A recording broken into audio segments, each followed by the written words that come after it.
All right, so I am so excited for you to be here with us today. And I'm going to introduce you first, and then I'm going to share a little bit why I was so excited to talk to you. So, for those of you who aren't familiar with Lala, she's the founder of Lala's Bedtime Tells, which is a sexual wellness and liberation brand. She's a sexual health educator and intimacy coach, erotic podcast host, and an erotica writer. So Lala started Lala's Bedtime Tells to create a safe and judgment-free space for individuals to learn about sexual health and how to feel sexually empowered in and out of the bedroom. You've got some cute guys popping up behind you there. I know. So one of the reasons that I was so drawn to your work, so I can't remember exactly how I found you. It was definitely through Instagram, but when I saw the conversations that you were bringing up, I was just really impressed by the approach that you bring to sexuality and the inclusive lens that you bring to it. And then when I went to your YouTube channel, that's when I really saw the breadth and scope of how you're approaching sexuality. And so I saw, you have conversations around endometriosis and painful sex and some of these things that I think, I don't know, it's easy when we're thinking about sex. I just think about women who just ooh, sexuality, and it feels so easy for them, and they're just in that vibe with themselves, and it's there's no problems. And so I'm excited today to have a conversation about some of the things that maybe can complicate our relationship to ourselves and our sexuality, and how we can kind of get some of that erotic energy back. I know with 4 years of infertility and a lot of chronic health issues, painful sex, pelvic floor dysfunction, just so many things I went through over the last decade, it kind of just smashed my anything related to my body, and sex just went gone. So I'm excited for this because, it's something that I am wanting to get back into exploring. And you seem like such a great person to have this conversation with. So welcome. Thank you so much. And thank you for sharing your story. And I can definitely relate. While I haven't had the infertility experience, I have suffered with endometriosis and PCOS, and trauma has touched my life. So I definitely understand how you can feel unattached from your body, and how oftentimes as women our sexuality isn't prioritized, so it's kind of hard to kind of connect when we need to. So yeah. And I think just being told that sexuality looks one way, we're supposed to just be on all the time, ready, just I don't know, the complication side, I feel like we really don't talk enough about, and just normalizing that it's complicated and we're going to go through phases with our bodies and with how we feel about sex. And so, so I'm just super excited to dig in. So should we just get started with the first question? Yes, absolutely. Okay. So what inspired you to start Lala's Bedtime Tells and all that you're doing on your platform?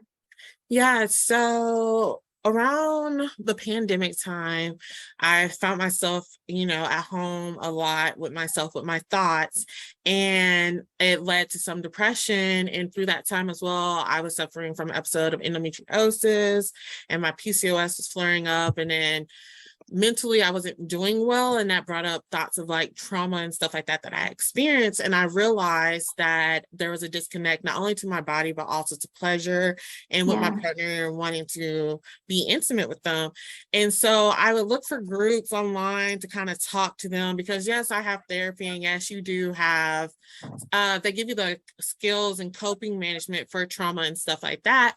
However, sometimes in certain situations I feel like you're stuck and you don't really have anyone that's relatable in certain situations to understand your experience. So I wanted to create a space where women could come and find information that was comprehensive education for women's health and reproduction, as well as sexual health, so they would feel empowered when they go to speak to their doctor about different stuff for reproduction and sexual health. And then also I found a lot of solace in erotica throughout my life whenever dealing with trauma and stuff like that. So I wanted people to understand that there was a entertainment tool out there that also had mental health and sexual health benefits that they could utilize as well. So that's where Lala's Bedtime Tells was born from.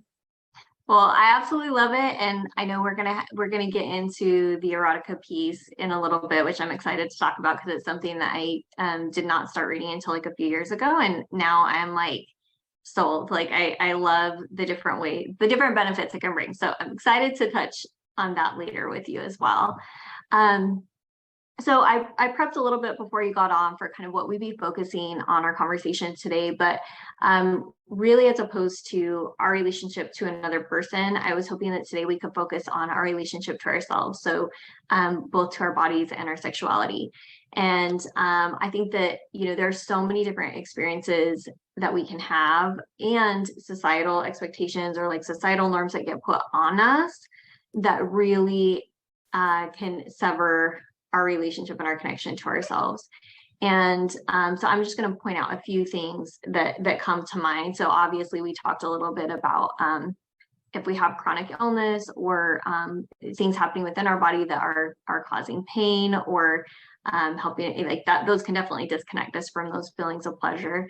But also I'm just thinking about how complicated what society tells us about who we are as women gets. So, and there's layers to that, right? Like one thing I love about your platform is that, you know, I heard you on a podcast talking about how fat women have like these extra like layers that they need to sort through in regards to how they feel about their body. Women of color, really thinking about, you know, your identities that you bring to this to the world is going to come back at you and tell you how you're supposed to feel about yourself. And I think just to share a little bit, like even growing up, I feel like my relationship to my sexuality was really about my relationship to someone else and wanting to please someone else and wanting to like my identity around it was purely focused on another person's experience of me. And it was very kind of like almost objectifying myself of like, I am a person who is here for another person's pleasure. And it wasn't about like my own pleasure experience at all. So I know that I just covered like a whole range of topics, but I just want to say it's complicated, right? Like there's so much that can interrupt that. So what are some of the ways that we can start to kind of reconnect with our body and with pleasure, taking into account that we all have like a whole range of experiences that are kind of severing that connection? Yes, definitely. So before you do anything, when you think about reconnecting to your sexuality and your body, I feel like it all has to come from a place from love. So definitely the best way to start is reconnecting with yourself by focusing on self-love. And self-love is an important foundation because it's like a state of appreciation for ourselves, and when we can fully appreciate and love ourselves, that's where we see our most physical, mental, sexual, and spiritual growth. And so by embracing self-love, we have to be vulnerable and transparent with ourselves about, do we truly love ourselves? And it's a super hard conversation. And so I always suggest for people to like sit down with themselves and journal these thoughts, both negative and positive, because it allows us to acknowledge our areas of opportunities where we want to grow, as well as affirm our strengths and positives about ourselves that we don't always necessarily talk to ourselves through like every day and affirm like that we're great and that we're amazing. And then it's just so important because if we stand back and show love to ourselves first and foremost, that'll help us feel more secure in our identity. And yeah, so definitely. And then so some of my favorite ways to encourage people to practice self-love is to, number one, create a self-love ritual. And that's just kind of like a self-care. It'll look different for everyone. And like when I say that, it should involve mindfulness, meditation, and making your truth a priority. And so that sits with clearing your mind. And when you meditate, allow yourself to live in your truth for the 5 to 10 minutes by acknowledging your desires, your emotions, and needs that you're feeling in that moment or have been feeling for a while prior to doing this exercise. And then think of ways you can prioritize these things within your daily life to feel fulfilled despite like what others think or want from you. So that's definitely really huge. And then it's also really big to like practice self-compassion. Like I feel like oftentimes it's easy for us to sympathize and empathize with other people. However, when it comes to ourselves, we're our worst critics. So it's super important to like give yourself, grace, Yeah. and just show yourself that compassion that you would show other people. And then definitely don't be afraid to set boundaries or say no to people. And I feel like oftentimes with like women in society were taught to be like people pleasers and yes men and Mhm. stuff like that. And I know even for myself, it's really hard, but the more I say no to people and set that boundary has helped me live more of my truth and love myself, and also not allow them to put their pressures and thoughts of how I should be on myself. And Yeah. so that's helped a lot as well. And then also another huge one is make time for pleasure. And when Mhm. I say pleasure, I'm talking about self-pleasure and masturbation, which I know we'll talk a little bit more about later, Mhm. but it helps us understand and appreciate our body. It helps Yeah. us build self-esteem, and it also helps us like reduce stress. And so Mhm. that's important as well. And then lastly, this is my favorite, and it's super hard to do, but like when we're trying to reconnect to ourselves, our body, and our sexuality, which are super personal journeys and different for everyone, it's important to ignore the opinions of others. And so it's like focus on what makes you happy, what makes you feel fulfilled, because you can't make everyone else happy, and you don't have Mhm. to follow societal norms, which that's really big, right? We have to recourse and relearn the societal norms that have been forced on us. So when we step back and ask ourselves, like, what is it that we really want? And are we doing stuff because that's what we want to do, or because we're Yeah. trying to live up to an expectation put on us? And once we can, like, take off those shackles of other people's opinions, that's when we can live in our truths and show ourselves like self-love and just really connect with our body and sexuality when we begin our journey from a place from love. So, Yeah. Oh, that was so many good suggestions and thoughts. And I love this idea that you have around kind of unpacking those yes. parts of your identity and like what do you actually want versus what are the expectations others are putting on you or that you're putting on yourself that aren't aligned with what you actually want. And I think one of the things that was most surprising to me as I realized I was going to be childless is how much of an identity shift it took, even though I hadn't been a mom, right? So you would think that it was like, well, I didn't actually lose a part of my identity, but thinking about being a mom, like that had become part of my future self identity that I had. And so I love that, I think for those on this call, we kind of all go through that experience of having to reevaluate our identity. And I think this is like a good way to practice that. And it's like we may have to do that in multiple areas of our lives as we're kind of figuring out what our life looks like now, what our future looks like. So I love that you brought up that piece. The other thing that really resonated with me was this idea of kind of like journaling about the things that you like about your body or about yourself. That can be very hard for me because I have such a difficult relationship with my body and like feelings around what it hasn't been able to do for me. And so if you are at home listening and you're like, oh, self love or like body positivity feels really unattainable for me right now, one thing that I started with was like getting into the learning about body neutrality, which Yes. is the idea that like it's okay to feel neutral about your body Mhm. and think of it as like a vessel that can give you experiences, but like you don't have to love it or hate it. It's just like you can have neutral feelings about it and that's okay. And so if I hope that at some point I can get back into that body positivity. But if you're someone that's struggling with that right now, maybe look into like body neutrality as a place to start and just kind of get back into thinking about it from that kind of more objective, just neutral lens.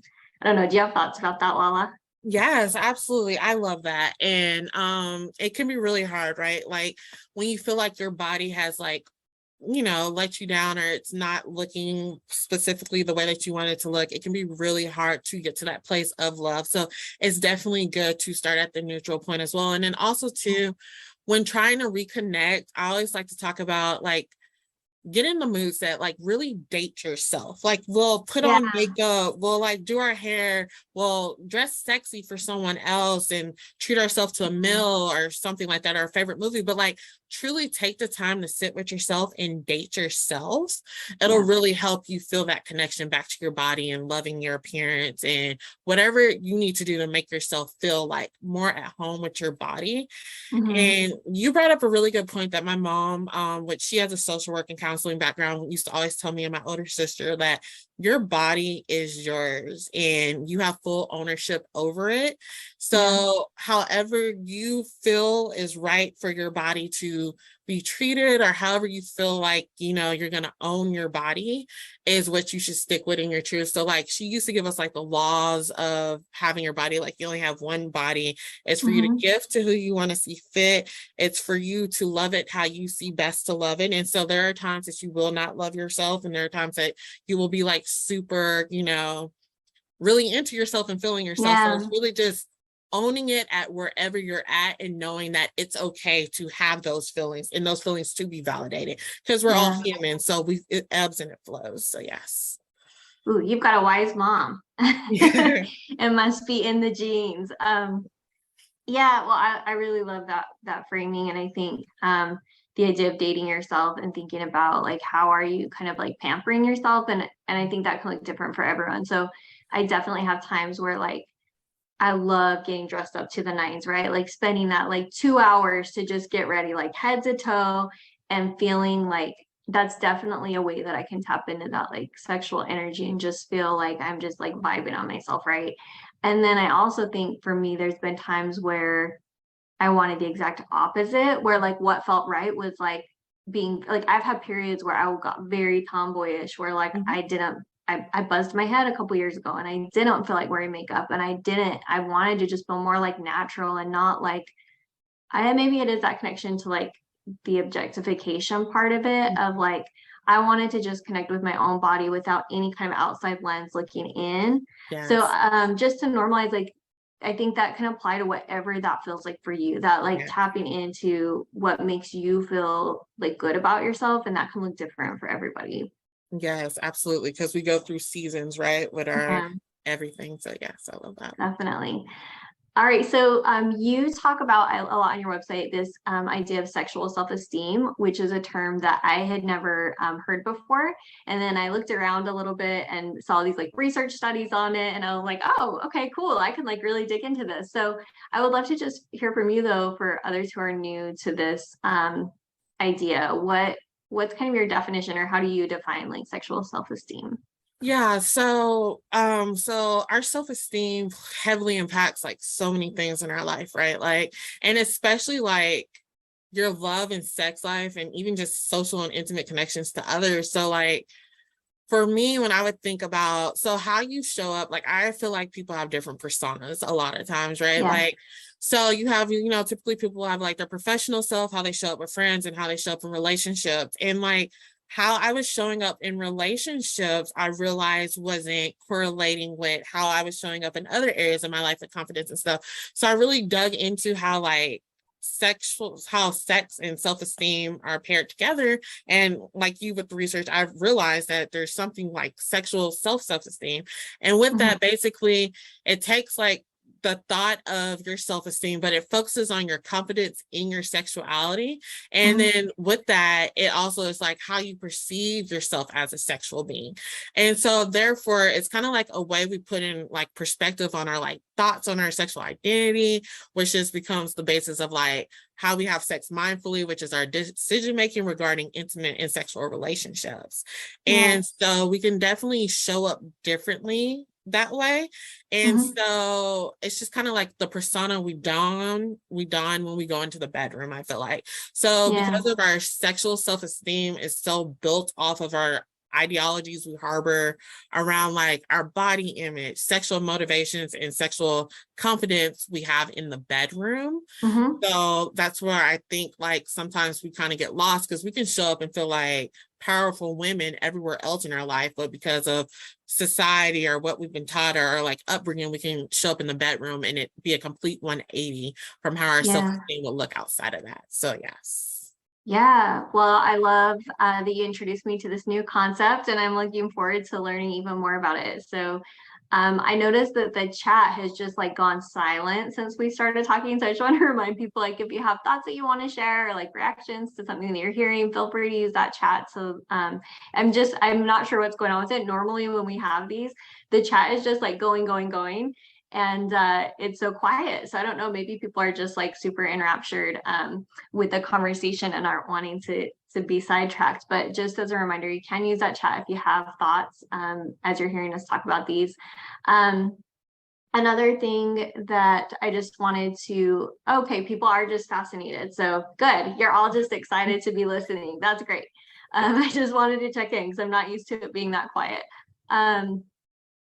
So yeah, and we've got like 54 people on the call. So well, like I'm really glad that y'all are here with me. I'm sure we'll have a lot of people who watch after as well. But yeah, so glad to have you all check in and to know that you are just enraptured with Lala. And I understand because she is fantastic. So okay.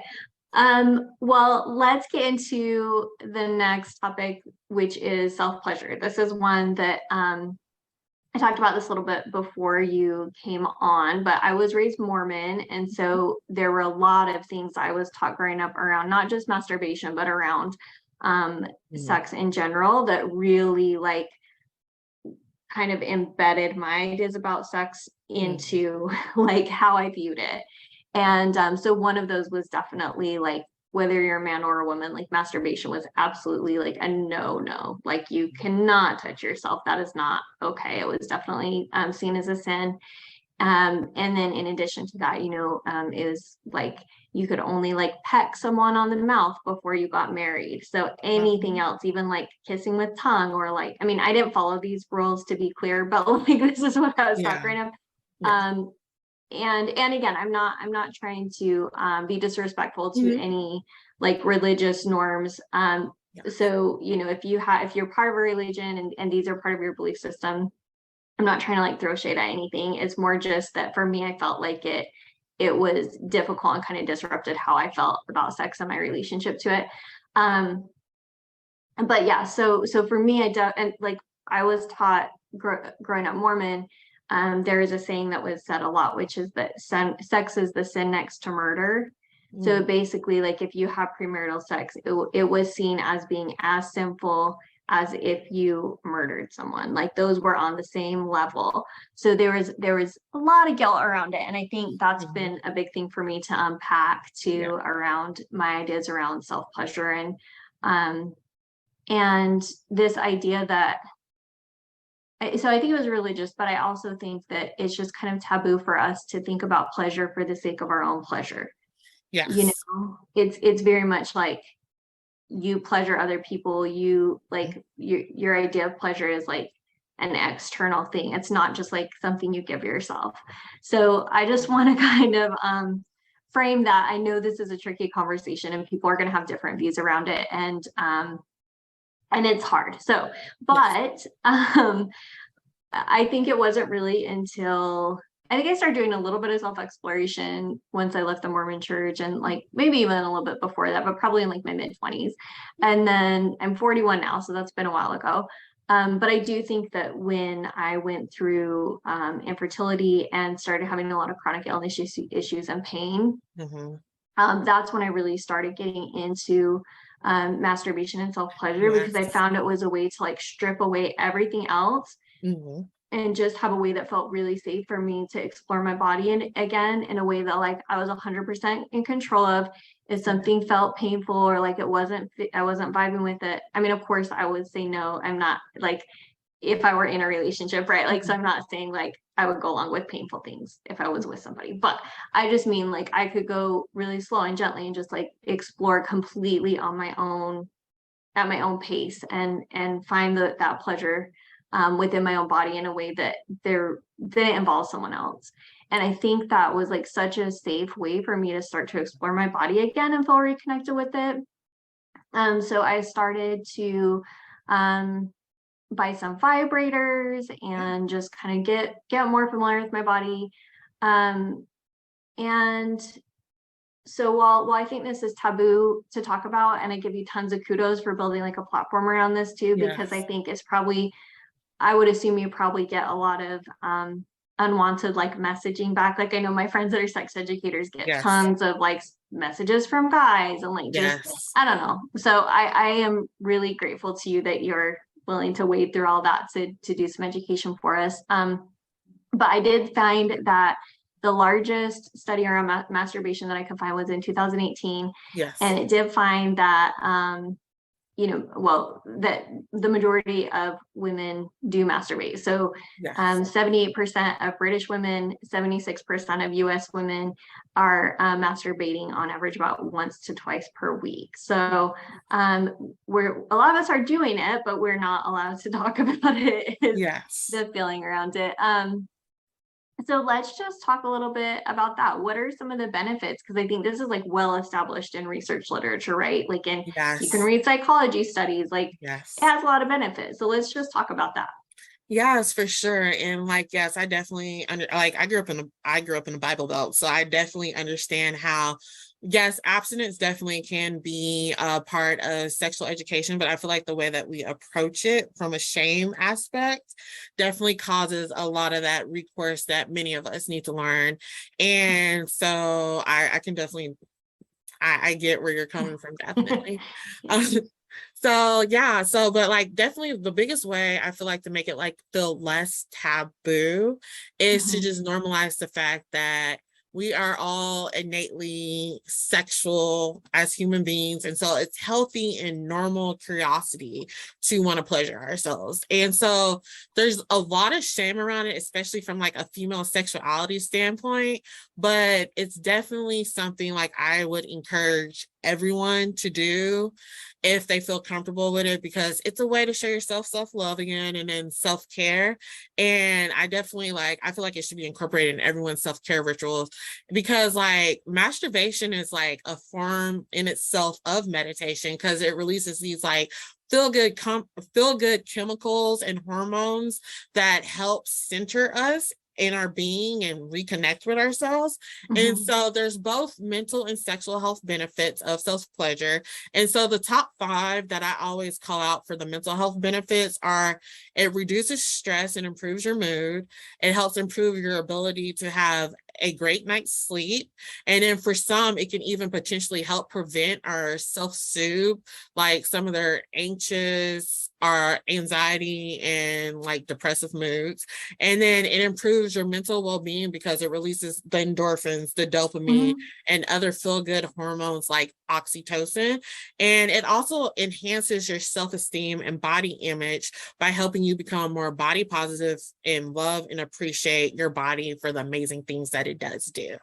Because Yeah. sometimes we can like definitely fixate on like different things about our bodies that we don't necessarily like, or we feel like it's not doing. But when we sit in that moment, set the mood, and do whatever we need to do to feel pleasure from our own body, Mhm. like it definitely can help you have more love and appreciation for it.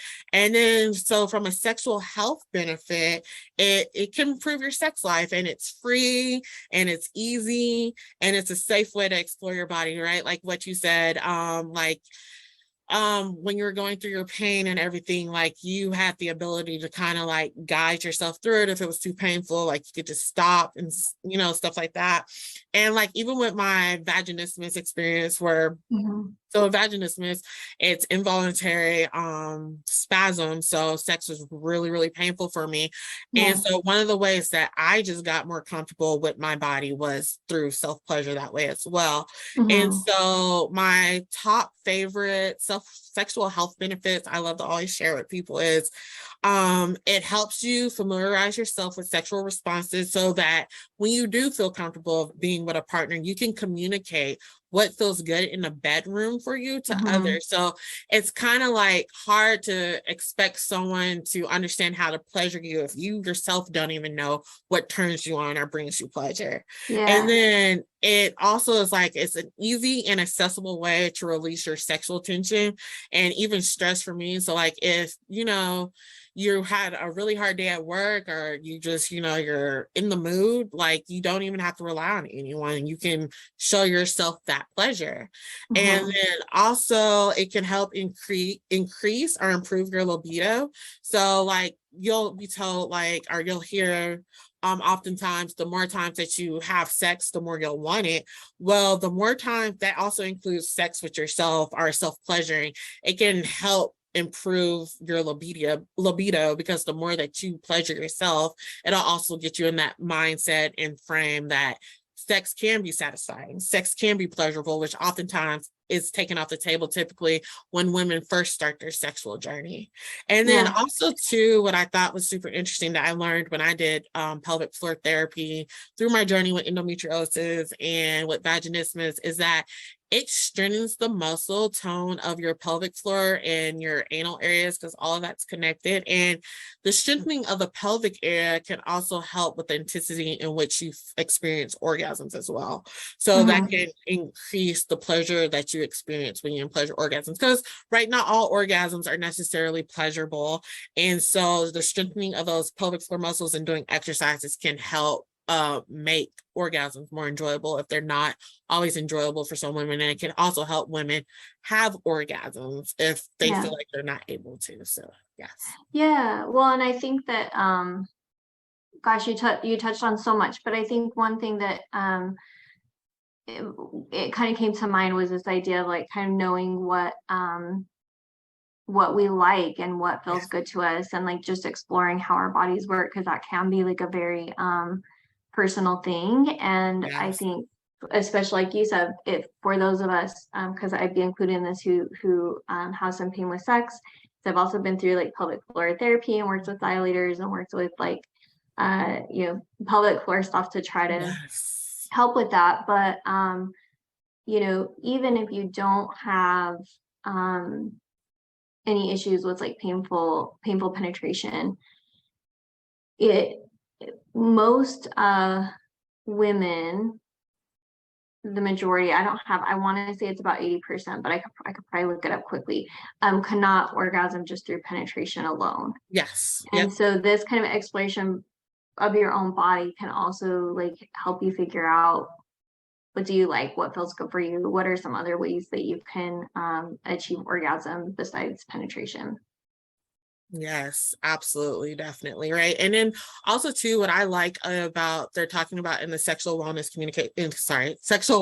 community right now is that oftentimes we get so caught up on orgasm, whereas we should be chasing and focusing more on pleasure, because you can Yeah. have a pleasurable experience and not have an orgasm, or you can have an orgasm in a not so pleasurable experience.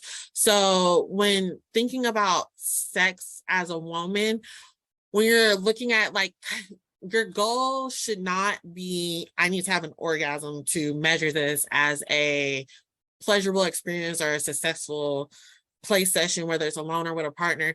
It should Hmm. be set in the connectedness of it with your body or with your partner or both. And then also, as well as, did I feel like it was a pleasurable experience when thinking about sexual Yeah. satisfaction?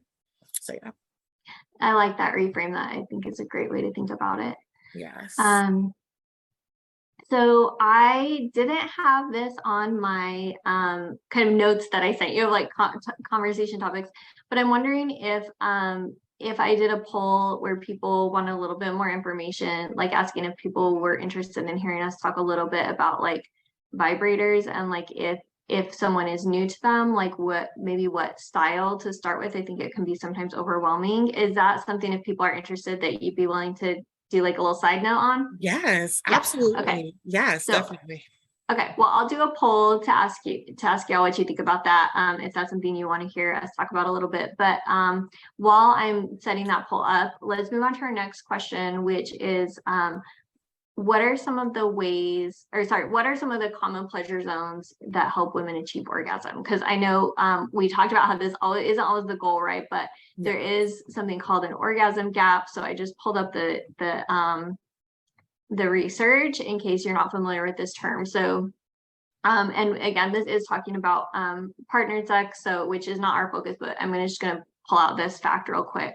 So there was a study of more than 50,000 adults, and researchers asked men and women to estimate the percentage of time that they reached orgasm during sex in the last month. And so for heterosexual men, the number was 95%.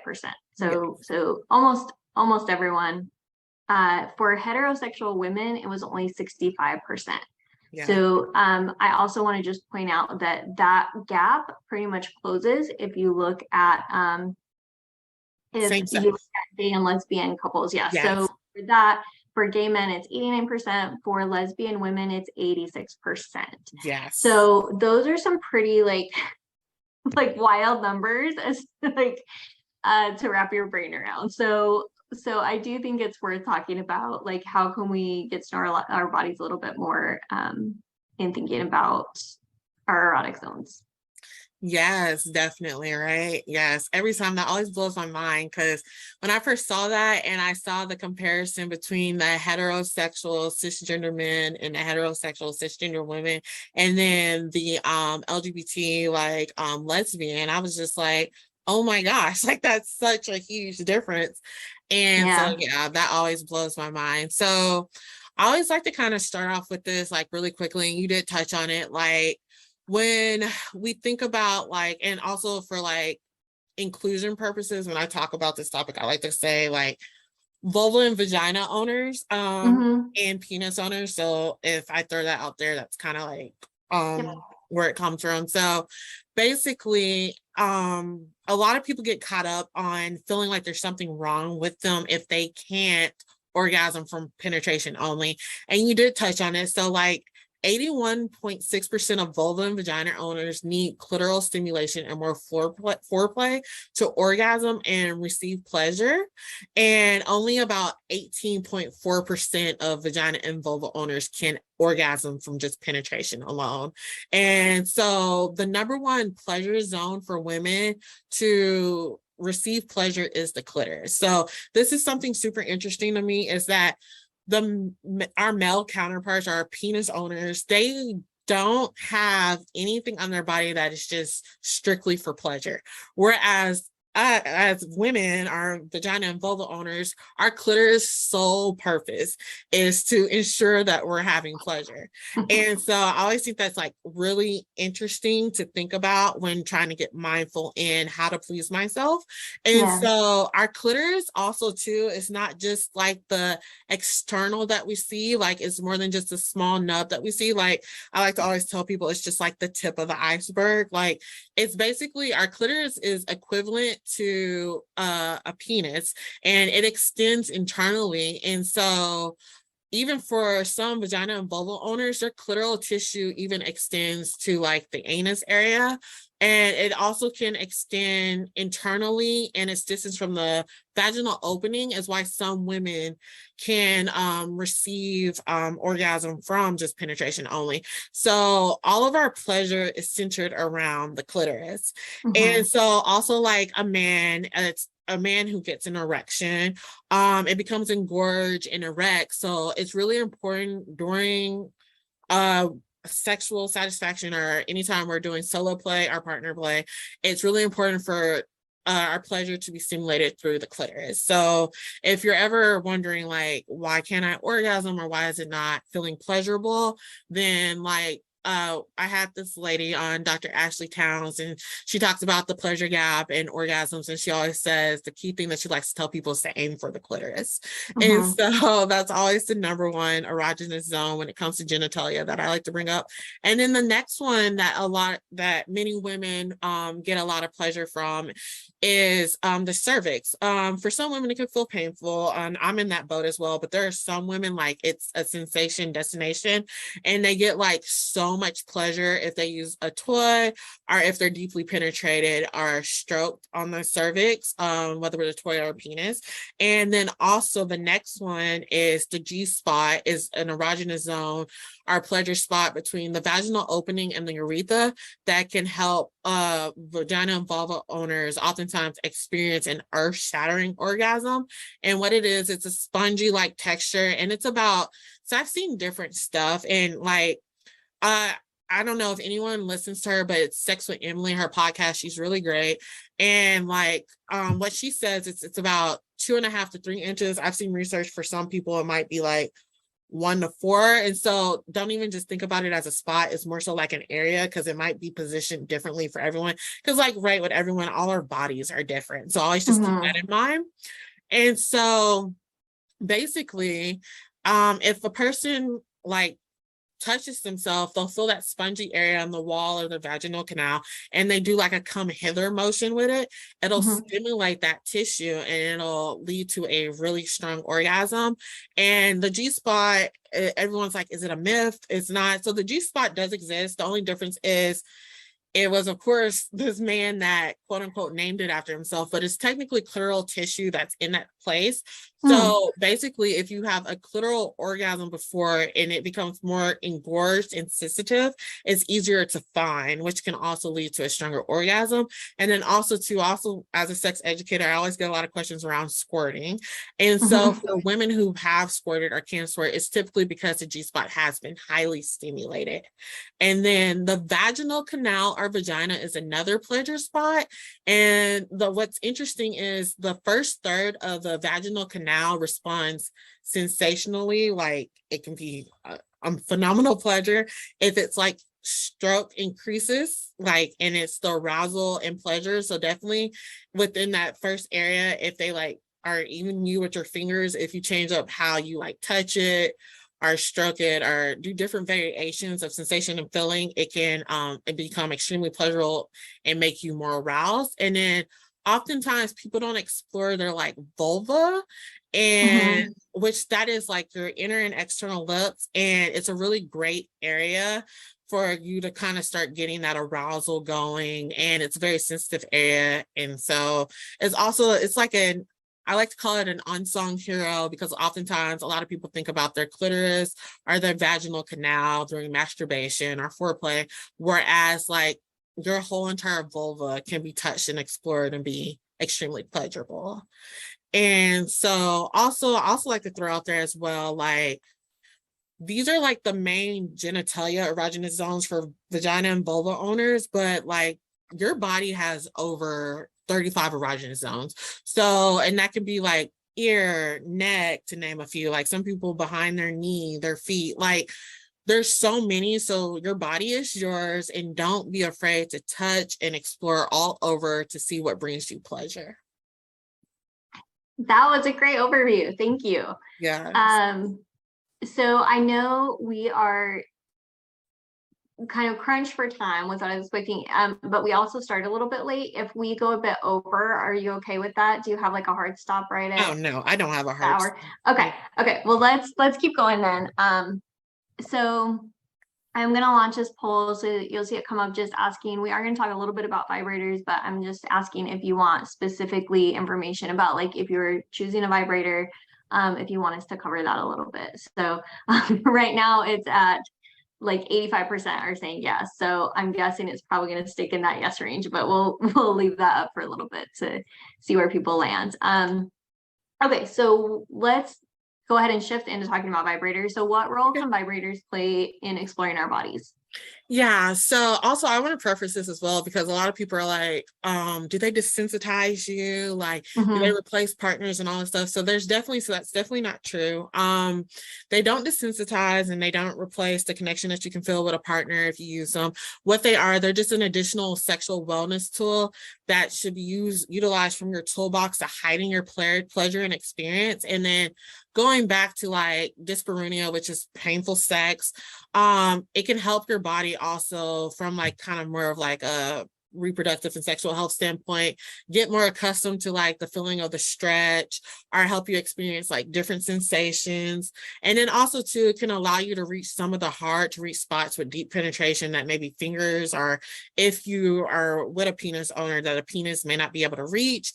And it also helps you explore areas like for some people, if they're interested or curious in like anal play or oral play, like prior to deciding whether or not this is something that they would want to do in partner play. So that's like a really big reason why I push sex toys, and I think they can be a phenomenal tool. And then also too, like if you're a first time sex toy buyer, I would always suggest a mini bullet. Because they're, especially for if you're a vagina and vulva owner, because there's really great ones out there for like clitoral stimulation, and it's simple to use. There's not too many vibrations or speeds, and it doesn't have too many crazy bells and whistles. And then also when you're thinking about buying your first sex toy, you don't want anything to break the bank, because you don't want to spend hundreds of dollars or something and be like, I don't want to use this. So they're usually more on the inexpensive side of things. And I feel like they're really good to be able to use to like explore with different sensations as well, not even limited to your vulva and vagina and clitoris. You can like use them on your nipples, like use the vibrations, touch them on your like neck or ear or wherever you think more sensitive spots are, and see if that gives you pleasure as well, and if it's heightened when you use a toy. And then also too, also suggest if you want clitoral stimulation and G-spot stimulation, or if you enjoy the feeling of penetration, then a classic duo vibrating rabbit is always really good. It has like the same speed sets. So like there are some toys out there where you can get a different speed setting for like the clitoral stimulator and then for the shaft of the toy. But when you get the classic duo vibrator, it's just all one speed. Not all one speed, it's the same vibration for both, and then there's varying different speeds, but it's just not overwhelming or too much. And then also I just want to throw that out there as well, like I have many blogs on my website about sex toy beginner guide, which lists out different sex toys for different levels of beginner, intermediate, or advanced. And then I also have a whole guide based on a nurse practitioner that put together like sex toy safety, so like the cleanliness of it and why that's important, how to clean the sex toys, like if you're using them alone or with a partner, and what can happen if you don't. So it's and how to like store them and keep them for longevity, and like what type of materials to avoid and what type that are good to use for your body as well. So awesome. And I'm just going to link your website. It is such a good hub for everything that Lala is doing, right? Because you have your blog, you have your YouTube channel, you have your erotica that you also read through your podcast. So it is such a good like resource to get connected to everything that you're doing. So I'm just going to pop that into the chat for those of you who want to check that out. So I think I love that you gave that kind of like overview of some good introductory like vibrators to look into. For those who might be like, this is totally new for it, I wonder if we can even break down like a little bit more of like what it actually is. So when you say mini bullet, I feel like I know what you're talking about when you say that, but can you tell us like, this is a small vibrator. So yeah, Yep. it's okay. So this right here, here, so let me do this. Let me see. Okay, because this is one of my like cop rings that has a mini bullet on it. But basically a mini bullet, sorry, can you see it? It feel like I'm on, it looks like this, right? And so basically it's just really small, it's discreet, and it vibrates, and you can run it along different areas of your like I would suggest running it along like your labia minora, labia majora, around your clit, even like on your vaginal opening as well. It's a lot of sensation because a lot of nerves right there. And so it's a good way to explore, and it's not too intimidating. And you can also use it around like your nipples and stuff like that. However, it should not be used for like anal. So definitely not, but anywhere like your vulva, vagina, your nipples, anywhere else on the body. So yes. And then also as well, so yeah, again, so those would be just like external, you're using them on like your external parts to just explore and have that vibrational stimulation. And depending on what kind of vibrator you get that are just like an external one, you may have ones that can do different settings, right? Like where different intensities, different speeds, and that you kind of play around with that to see what you like. Yes, definitely. And then like oftentimes, which there's I would have my I usually have toys laying around, but I can't find I know I was just thinking about if I had any of mine around, but I just moved and I think they're all packed up somewhere. But so we mentioned that one. I am going to be so embarrassed saying this publicly, but when I saw like pictures of a rabbit, Uh-huh. for some reason I thought that there was something going on with like that this was going up your anus and your vagina. I had it Oh, flipped to the other direction. So tell us a little bit, what's a rabbit? so they actually do have those. So you might actually have been looking at one that does do Okay. that. So Yeah, that's so a there are, thing. yeah, that is a thing. There is one that does like double penetration. So you might have Okay. actually been looking at one. So basically what a rabbit is it has like, it's kind of like when most people think about a vibrator is what they say. It has like the shaft and then there's like a hand on it. Like it's not like it's what they call like an arm. So it's like a small arm. And basically what it does is the shaft, it inserts for penetration, and then the arm of it, the little small part on it, it sits on your clitoris and it'll stimulate your clitoris. Yep. Yes. Okay. So that's I will just mention another one that I got recently that's like a different type of vibrator is one that more okay, it's I can't remember what it's called. So Lala, you probably know and can help me out, but it's like something with like sonic waves or something that it has like a little like circle opening and it's for clitoral stimulation, Oh, but it's yes. like A the clitoral Lilo, I suction. think, is that yeah, Yeah, that's it. Yeah. I know there's Lilo different has it. brands, but Yeah. Yes. And so so yeah, so it has the clitoral suction right here, and then what it does is the air pulsation. So it mhm. feels like a lot of people will compare it to like the sucking of a clitoris from oral stimulation. So it has the vibrations and then it's the suction of it. So that air pulsating is what helps kind of rush the blood there and engorge it and Mhm. it cause for the more intense orgasms. So like you see like with the rose toy that a lot of women talk about and how Mhm. they've had just these extreme orgasms with it. And it's because of the vibrations with the air pulsing of the suction is concentrating all the blood flow to the clitoris, it's engorging it, and it's causing them to have those extremely intense orgasms. So yeah. Yeah. Okay, cool. So there are definitely like a lot of different directions you can go when you get into sex toys. But it sounds like for someone who has not bought one before and they want to just explore, it sounds like you like having a mini bullet, just something really simple that just is vibrating and you can explore your external areas. Would you say that a rabbit would be in that category of kind of a beginner thing? Yes, Yeah. if you get Okay. the very classic standard basic one with Mm-hmm. just the shaft and then the clitoral stimulator, Mm-hmm. yeah, it's a really good simple one where you can feel like the penetration and the clitoral stimulation. So therefore you can have like a blended orgasm, which a blended orgasm is described as clitoral stimulation or clitoral orgasm included with something else. And typically for a lot of people, it's either C spot, which is cervical, or G spot. And so it'll help you have that. And typically when women have a blended orgasm, they tend to have more intense orgasms, which is just more pleasure and more sensation when it's a blended or a mixed orgasm. Okay, cool. And also just to know if you do have pain with penetration, starting with something like a mini bullet where it's not penetrative at all, but you're just Yeah, exploring kind of your external areas, is might be a good way to go so that you're yeah, not having that pain there too.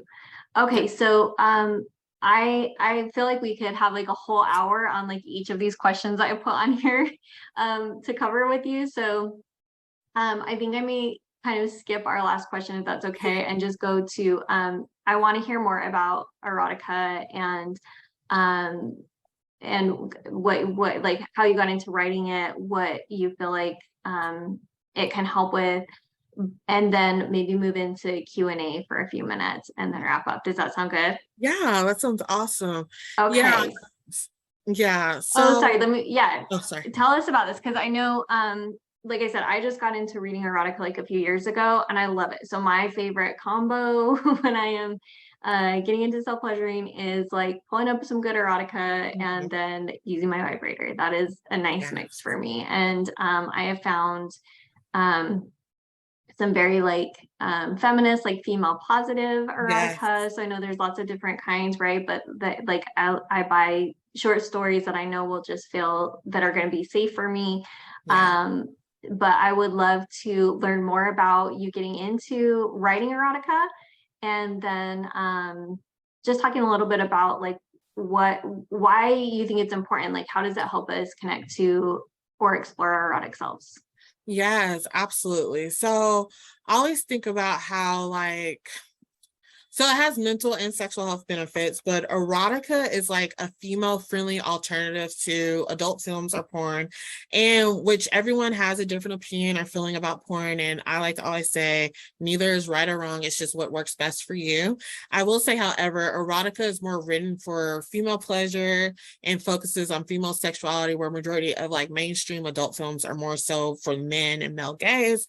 So the way it can help like exploration of the erotic self is that it's intended to arouse like sexual desire and sexual stimulation. And it focuses more on feeding like your sexual feelings, which are like your sexual fantasies, your sexual curiosities, like that feeling that you get from you can kind of envision it yourself, so it causes arousal and thoughts of pleasure.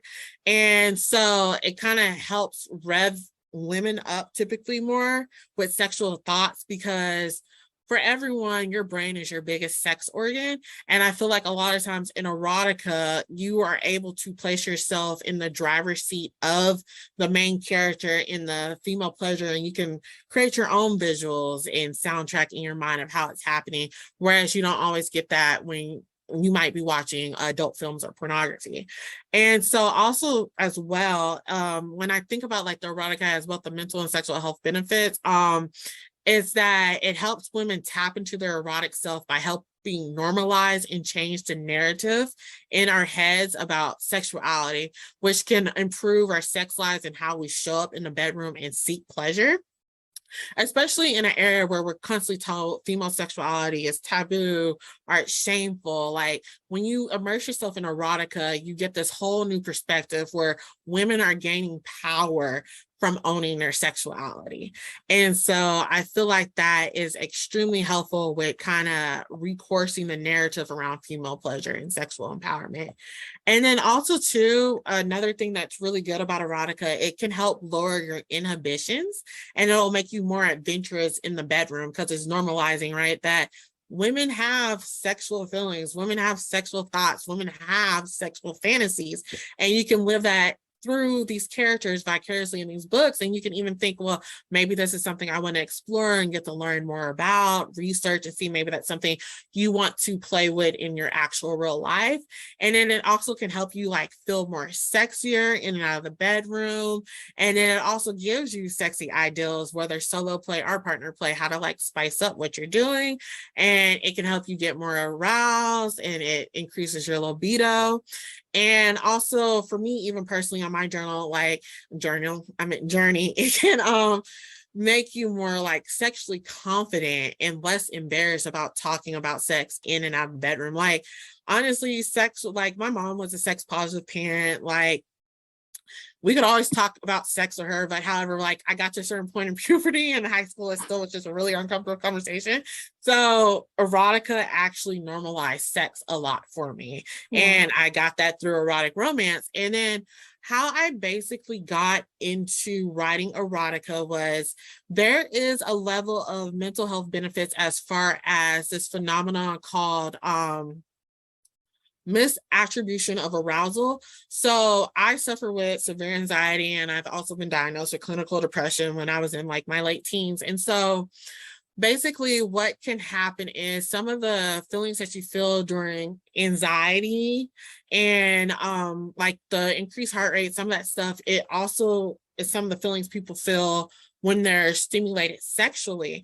So with the misattribution of arousal, what happens is if you read sexually stimulating stuff or you listen to sexually stimulating stuff, it can actually work as a calming aspect, because it's channeling those negative responses that you might be feeling when you're anxious or depressed, and it's having you being able to associate it with something that should be, which I know for not everyone, because me dealing with sexual trauma, sex wasn't always something that I saw as pleasurable. But once I got in that mindset where I could see it as pleasurable, those feelings I would feel during anxiety and depressive states, I could kind of switched that in my mind, that I could think towards more of it being like pleasurable with my body doing that. And that would help me kind of chill and relax that.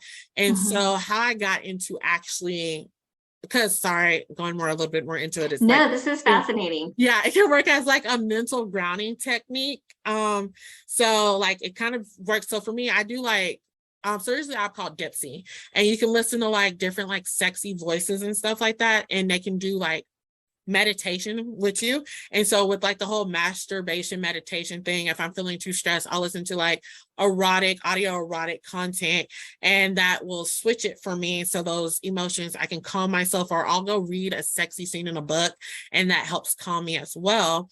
And so it works as like a meditation and grounding exercise for my anxiety, to kind of switch and combat the negative stress responses. Yeah. And so then from a trauma healing point, I got so much trauma healing through erotica, which a lot of people are like, what? So with my sexual trauma, how it helped me was it offered me a form of escapism and relatability. And with that as well, it kind of showed me like not all sexual experiences have to be scary. Like it's okay for Yeah. women to find pleasure in sexual experiences. But also too, I had a therapist in my trauma healing. She was like, well, write sexual experiences how you would want them to happen, how you would expect them to Yeah. happen. And so then I started writing that. And then I also love erotica. And so then I would just let my mind kind of run rampant with it. And then I was just like, I love writing. It's healing. It feels freeing. Like I can channel some of my like depression and states of things that happen to me, but flip it with a more of like a, what we call for erotic romance fanatics, HEs, happily ever afters. And so Mhm. then I just started putting it out there. And then I thought it'd be important to add the like calming music as well with it, to kind of help with the relaxation from what I've gotten from doing like the masturbation meditation with the erotic sound effects and stuff like that. So I thought it was important to bring that aspect out for people. Cool. Well, I just think it's so cool that you are that you're writing erotica and putting it out there, and to hear all the different ways that you have kind of, I mean, to think of it as a tool to process trauma. To me, it makes sense. I feel like erotica, it wasn't just something I read to help me get turned on. Like it Mhm. has played this other role in helping me connect to my sexuality in some of the ways that you mentioned, like being able to help me explore different scenarios, Yes. and thinking about, I guess, like you said, like what would this interaction look like if I were the one writing it. Yes. And I don't write erotica, but like I found erotica that I relate to, where, like I said, I look for very like female centered, like Yeah. positive, uh feel like that help me feel safe in the type of stories that are going to be out there. Yes. And yeah, it's really helped me just also start to fantasize. Like as I read more erotica, I do start thinking about like, oh, if I were writing a story that were just like an interaction within Fantasyland, of like how would like this interaction go down, what would I write? And it has helped me really explore more ideas around it. So I love it. I love that you are doing this. So if yeah, go to Lala's website, check out her erotica. She does a podcast where she actually, you can listen to it as well.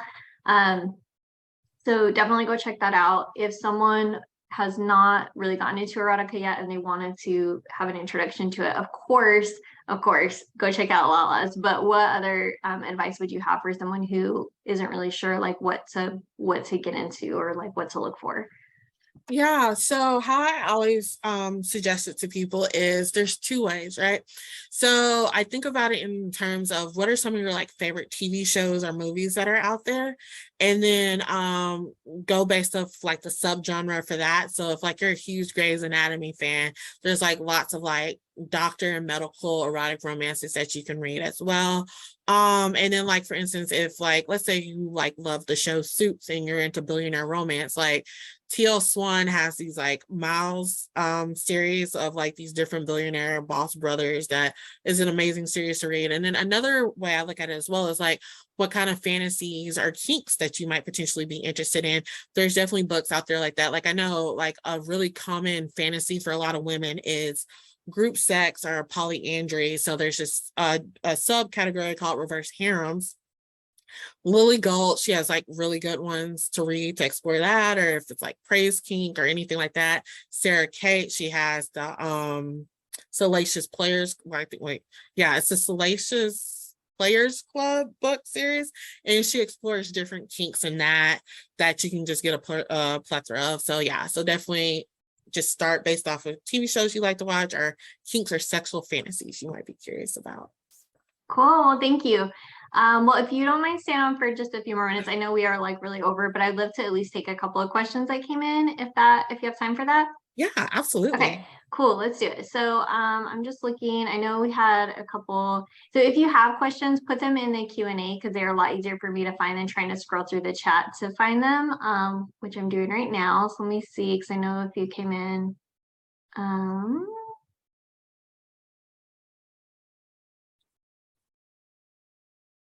Okay, so someone asked, any recommendations on how to do pelvic floor therapy? I'm wondering how it may be different than Kegels, so interested in learning more. And well, if you don't mind, I want to take a crack at this real quick and then have your thoughts as well.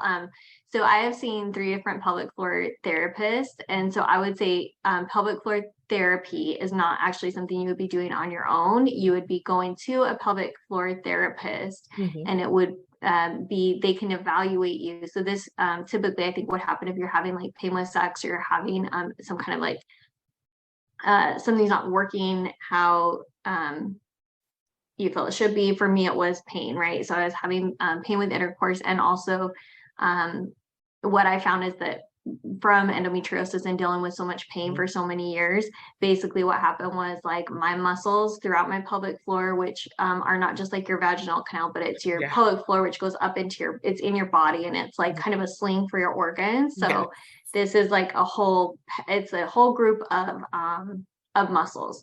So for me, what was happening is I was doing this for like 20 years, responding to pain, and those muscles got really tight and really and like actually shortened. And so for me, like the goal of their pelvic floor therapy is actually training myself how to relax those muscles.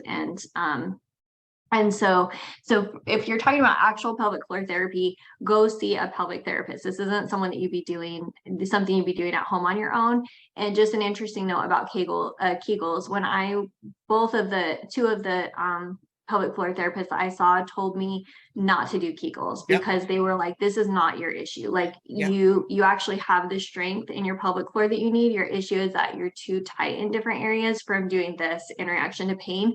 So my issue is figuring out how to like let those muscles relax. And so so they were like, do not do Kegels. That is bad for you, for me. So I'm not saying it's bad for anyone that's listening, but like, so I think it's just important that we recognize that people's bodies are different.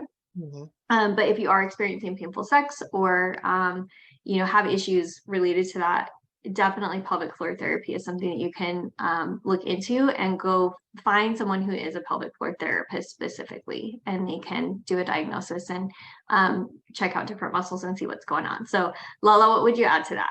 Yes, absolutely. Everything you said. So yes. And also, if you're in a certain state where you need a referral, your gynecologist can refer you. And there's also urogynecologists that work with a lot of them specialize in sexual dysfunction. And they can refer you to a physical therapist that actually works in pelvic health, which is who you'll see when you do pelvic floor therapy. And piggybacking off of what you said, I had the same issue, and she said Kegels wasn't something that I needed to do and should be doing because it was doing the reverse of what I needed. And also, too, as women, we're told a lot of stuff like holding your stomach and sit with your legs closed, and depending on what could be, like your pelvic floor is your powerhouse, and that might be actually doing more damage than what you would think beneficial. So definitely always check in with a healthcare professional that specializes in that area. I actually had a pelvic floor therapist do a blog and also an interview with her, and she gives a lot of information, and it's why the sex hurt on my YouTube channel or on my blog, and you can get a lot of information from that. And then she gives just like, definitely, like I said, always consult with a medical professional, because everyone is case by case, but she gives like good yoga stretches as well that you can do that can help with any like hips loosening and stuff like that as well.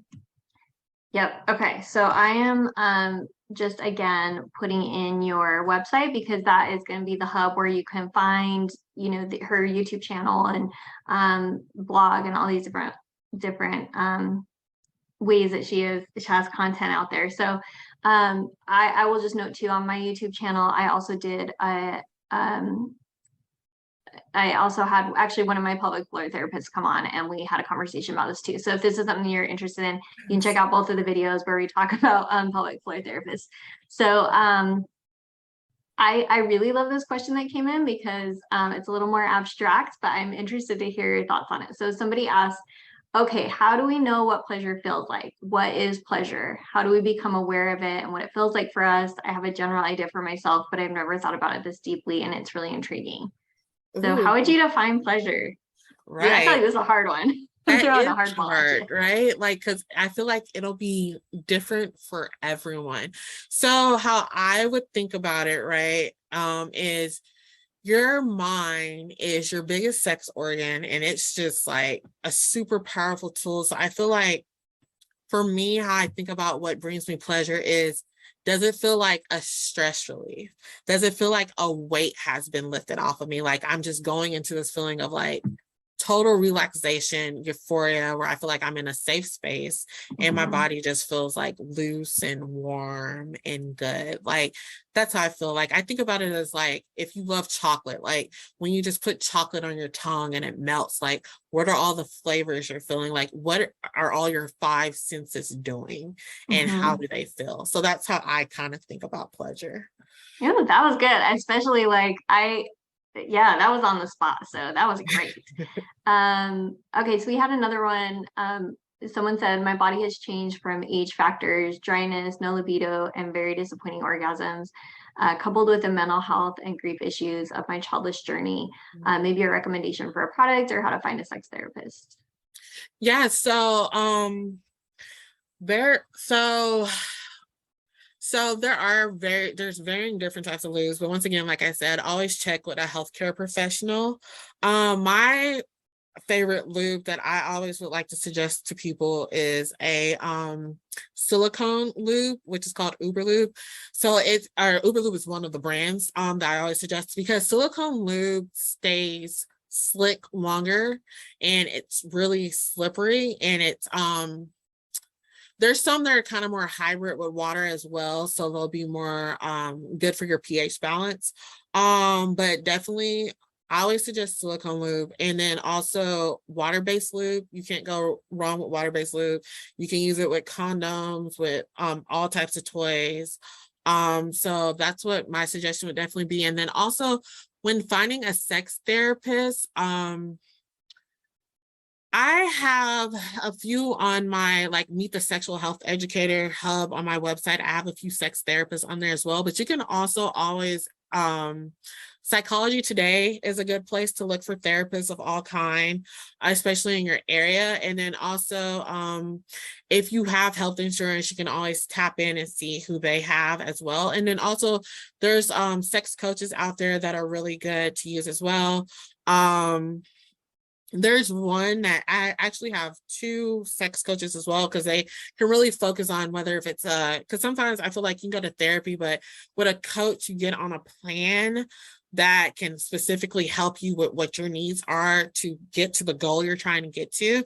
So I do have two sex coaches that I'll pass off to Katy, so she can give that work with women over the age of 40 who are typically in menopause. And then some women, of course, quite naturally, you can start menopause earlier than that for whatever your situation might be, but they're used to working with women who have experienced that or are in a later stage in life. And they can give recommendations for both sex therapy and their sessions as well. Yeah, great. Thank you. Someone else said, it's frustrating as I've never had an orgasm. The buildup is always extremely pleasurable, but right when I'm on the edge, it's too intense physically, not painful, but I have to take my hand away because it's too much. Is it just a mental thing for me? So not sure if you've have thoughts on this one. So mindfulness is key as well, but also to try changing up your different strokes as well, in the different ways that you're touching your body to get to that point, and realizing like where your threshold might be as well. So that just comes with a lot of like exploration of your body. And then two, if you're using toys and you're feeling that way, oftentimes what they'll say is either A, kind of step away from it for a little bit, or also two, change up the pressure that you're using. So if like clitoral stimulation, sometimes people are like, I just can't feel it, or it's too painful, or it's too much. You might be applying too much pressure, which is causing it to be too intense or painful, or just not overall comfortable feeling. So you just kind of have to be mindful in where that threshold of pleasure of your feel good might be. Cool, thank you. Okay, so someone else asked, where can you find good quality erotica?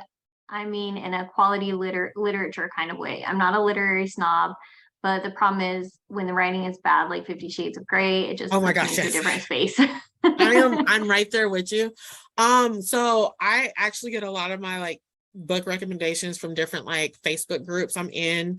They have a lot of good erotic romance recommendations, which I can give a list to Katy of some of the groups where I've gone and I've read those books and they've been phenomenal. Really good writers that I would suggest that have a really good storyline and it's not like just sex, or like the writing is actually well written. There's Vi Keelan, TL Swan, L Kennedy, to name a few. Sarah Kate, I named her, she's good as well. And so I'm right there with you. I can definitely pass on a list to Katy of some of like my favorite ones, because I'm real quick if like I can't get through the grammatical or whatever, and I can't understand what they're saying. So I'm right there Yeah. with you. So yes. I love those recommendations. I'm also just going to add one to the chat, and it is an Oh yeah. anthology that comes out every year. So this is one that I have read. It's called Best Women's Erotica of the Year. So they have multiple volumes. I think they're now on maybe like volume 6 or something. But what I love about it is it's all just really short stories. Yes. And it is really a collection of just about everything. Like you can find like all kinds of different stories, something that will suit you. But what I like about it is that you can kind of get a sample of a lot of different authors, and then maybe see which ones you want to explore a little bit more. Yes. So that, and with 6 volumes, like that's quite a bit to get through.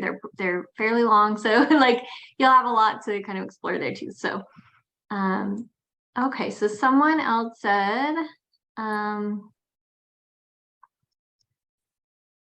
it looks like just asking about hormone replacement therapy and menopause. Someone said they started taking testosterone, and that helped with dryness. So I mean, I would probably say that this is something that would be better discussed with like your healthcare professional. But I don't know, Lala, do you have any Yeah, I would thoughts on definitely, right, because everything's very case by case basis, and all our bodies kind of do different stuff depending on different treatments. So what might work for one person might not work for another. So I would definitely get with your doctor to best see if that is a possible route to take. I do have a blog by a nurse practitioner that does women's health, and she specializes in menopause. That's her area. And she gives a lot of good information in that as well about hormonal replacement therapy and different topics that you can potentially further research and then take to your doctor to see if those are good routes for you possibly. Yeah. Okay.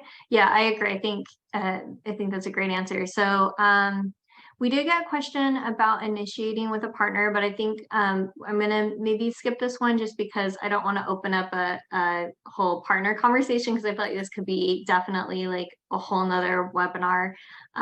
So I apologize to the person that wrote that, but I think we'll focus on just our relationship to ourselves for this. And so I have one more question that I think is a great one for us to kind of end on, because it's just a great question. So can you speak to feeling like we have a right to pleasure? There's a lot of messaging around selfishness, especially for women without children. How do you change your mindset to contradict the societal messages around women and pleasure? Yeah, so so part of my background and my educational journey is I have a minor in women and genders and sexuality study. And then I had a professor tell us to close our eyes and think about a world where no one has told you anything and everything that you have been told is arbitrary, and that you start creating the compartments in which you want to live in. And so when you take that away and you think about, okay, all these messages are just opinions, they're arbitrary. Like, if I live my life differently than what I've been told to do my whole life, what is the worst thing that can happen? Worst thing that can happen is people who are holding you back will step away from you, and you will be able to find happiness with the people who are your tribe, embracing the same things as you are. So it'll feel like a freeing of shackles. So basically, it's just recoursing and rethinking, like when I said, like, ignore other people's opinions and really sit with yourself in mindfulness of, is this something I want that will make me happy, versus is this an expectation I'm living up to because society, parent, family, or someone in a relationship is telling me I need that? And then when you're able to constantly have that question in your mind, you'll feel a lot more freedom and ability to step into your most authentic self. And at the end of the day, like I tell everyone, especially with sex, like, it is a very personal and different journey for everyone. And it's so intimate that if you don't tell anyone what you are doing in your bedroom or wherever you like to, to do your sexuality stuff, because it's not limited to the bedroom, no one's going to know. If you don't tell them and you don't choose to share that journey with anyone, no one's going to know. So no one has the right to judge anyone, because we all have different walks of life. And at the end of the day, my mom used to always tell us, the only person you have to please in life is yourself, because that is the only person that you have to live with for the rest of your life. Everyone else is optional. So just really always come from a place where you are thinking about and prioritizing yourself. And it's not selfish, it's self-preservation. Like, I had a sex therapist come on and she talked about how people always talk about women self-care is selfish, and it's not. Self-care and self-love, it's all self-preservation. So if you come from a point of you are protecting your peace at all costs, then it's easy to free yourself from the shackles of what everyone else's expectations are. Oh man, well, Lala, this was like, that is such a beautiful way, I think, to just wrap up this whole conversation. Thank you so much for staying on with us for a little bit longer to have a chance to finish up the conversation and get to some questions. Thank you for those who joined. I know you might have seen me getting a little bit red. I'm trying to get more comfortable, like, talking about these things. There were a few times where I was like, oh gosh, I'm blushing through this, but like, I think these conversations are so important to have. And it's something that we don't have a lot of spaces to have these conversations around. So Lala, I want to thank you for the work that you're doing and in providing such beautiful spaces to have those conversations, and to also, I mean, you're just doing so much on your website. Like, when I started digging into your work more, I'm like, I don't know how you're doing. Like, you've got your website, you've got your podcast where you're doing your erotica, you've got your blog, you've got your YouTube channel, just like you've got your Instagram account, which is great. So I just want to thank you. I know that it's like a different kind of emotional labor to be in this space around sexuality, because there are so many additional barriers to it. Yes. And even just like, like I said, I have some friends who are sex educators, and just hearing about even just like the issues they have on Instagram and getting flagged for things, and like having to use words that don't say sex, but segs with a G to like make it so it doesn't get flagged. It's just so unfortunate, because it is difficult to have these to find spaces to have these conversations. So I just want to thank you for all the work that you're doing to open this up, and for doing it in such an inclusive and thoughtful and brilliant way. So thank you. Thanks for taking the time to be here with us today as well.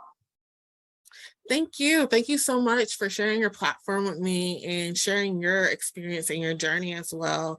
And I feel like it's freeing as well when other people can connect with people that they feel like are going through the same situations as them. So absolutely. Thank you so much for having me.